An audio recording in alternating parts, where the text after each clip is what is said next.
আসসালামু আলাইকুম বন্ধুরা, কেমন আছেন সবাই? আশা করি সবাই অনেক ভালো আছেন। আমি যদি আপনাদেরকে আমার এই গ্রিন লেডি পেঁপে গাছটা একটু দেখাই, যে গোড়াটা দেখেন কি পরিমাণে মোটা হয়েছে। এই গাছটা কিন্তু একটু অ্যাঙ্গেল করা, দূর থেকে যদি আমি আপনারা একটু লক্ষ্য করেন, দেখেন যে গাছটা একটু অ্যাঙ্গেল করা। এর কারণ হচ্ছে আমি যখন গাছটা আমার জমিতে রোপণ করি তখন হচ্ছে 45 ডিগ্রি অ্যাঙ্গেল করে তারপরে হচ্ছে গাছটা লাগিয়েছিলাম। এই কারণে হচ্ছে দেখেন এই যে আগাটা দেখেন, এইখানে দেখেন কীরকম মোটা, আর গুঁড়াটা দেখেন কি পরিমাণে মোটা হয়েছে। এইখানে দেখেন কি পরিমাণে মোটা।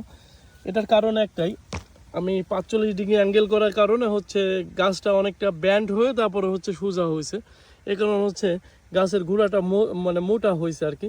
এতে আপনার মানে খুব অল্প, আর গাছটা কিন্তু বেশি বড় হয় নাই, দেখেন খুব অল্প, মানে বেশি বড় হয় নাই, খুব ছোট গাছেই দেখেন এই যে ফুল চলে আসছে।